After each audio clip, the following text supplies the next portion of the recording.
Hey guys, Brick Wizard 59 here. Today I thought I'd come at you with a analysis video on the 2016 LEGO Star Wars set list. So basically right now we're in January of 2016, so the pictures have not been released, only the set list has. So I'll just be going through it and then, giving my thoughts. This is a bit of a pre-analysis video to the actual sets. Alright, the first set here we got is the Encounter on Jakku. It's a $50 set. Um, and there have been sites saying that it will have Plutt here, who is like the head scavenger on Jakku.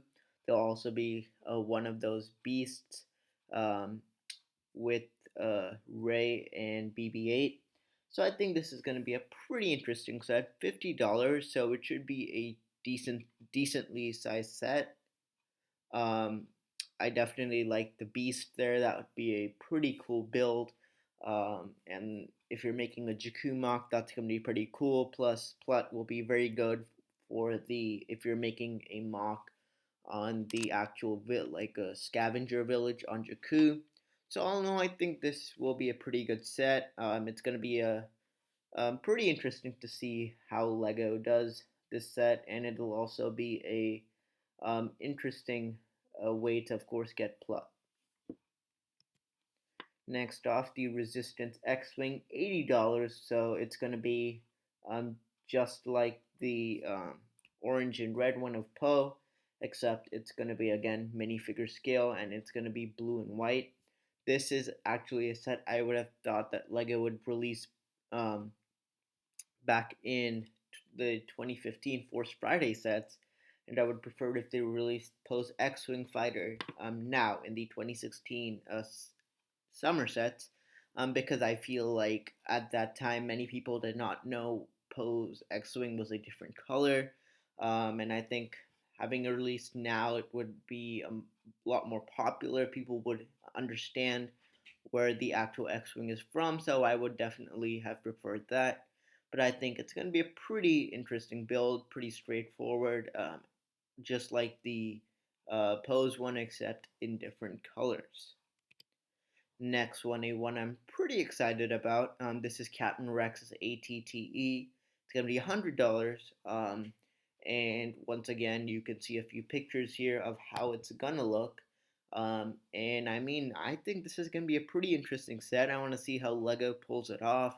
It's going to be a lot of fun colors like the orange, green, pink. So it's going to be very interesting to see how this ATTE works. I definitely hope you will be getting Gregor, Wolf, and Rex. Those are going to be some somewhat sought after figures, especially the Rex. Um, but the only problem with the set is that this only appeared in one episode of Star Wars Rebels before it was destroyed, or two episodes actually. So it in that way it might not be as popular because you can't really make too many mocks or anything with it because it's only appeared in two episodes. And was destroyed. So in that way, I feel like it might not sell as well. But I think the Captain Rex figure is going to be a big draw to this set. So I mean, all in all, I definitely am excited for this set, and I can't wait to see how Lego pulls it off. Next off, another exciting set. This is the Clone Turbo Tank. Many people missed out on the 2005 version. Some people missed out on the 2010 version. So this will be a time to once again get this set. Now I'm not 100% sure. I'm pretty sure the 2010 one was 120. So this is going to be cheaper than that, but not 90, which was the oldest one. Now I definitely want to see what they can do. On the last one, the wheels weren't too great, so I'm hoping that they'll somehow rebuild the wheels. Probably, as you can see, the specs of the turbo tank hopefully add some more accurate things, especially in the main hull. And then I'm hoping that they, of course, get their watchtower back. That was actually a pretty cool feature. And then I can't wait to see what type of figs there are going to be in the set.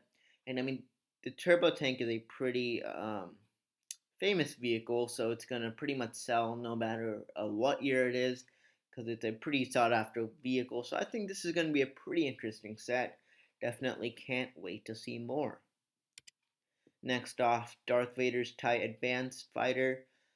This one, once again, they've only released one minifigure scale, so it's going to be interesting to see how this one works. I'm guessing it's going to be a lot like the Inquisitor's TIE Advanced Prototype, so that's going to be pretty interesting. And what's interesting, so actually, they're once again going to be the Darth Vader, which I'm probably 99% sure it's going to be the new version of Darth Vader. So once again, if anyone still wants that figure, this is another set to get, and it's $100. So I'm not exactly sure. I think there'll be something else. I read a list on YouTube saying that there'll be an A-wing, but still, together, I feel like $100 is a bit expensive. So maybe the actual vehicle is going to be bigger. So we're gonna have to definitely see. But this, all in all, looks like a pretty interesting set. Next off, one I'm not as pumped about. This is Anakin's Pod Racer. I mean, I like the old one just the way it was, so there might be very similar to that old one. Maybe fix a few design flaws here and there. But unlike the previous one, this is just Anakin's Pod Racer. None of the other ones. So that's a bit disappointing. I would have loved if Lego could, make some of the other pod racers that were there in the set. But if you want to just get Anakin's Pod Racer, this is once again a cheaper way of doing so. But that's pretty much it for the 2016 Star Wars sets list. So definitely pretty interesting list here, and definitely can't wait. So this is pretty much it for this bit of a pre-analysis video on the Star Wars set list. So thank you so much for watching. This is Brick Wizard 59, and I'll see you all next time.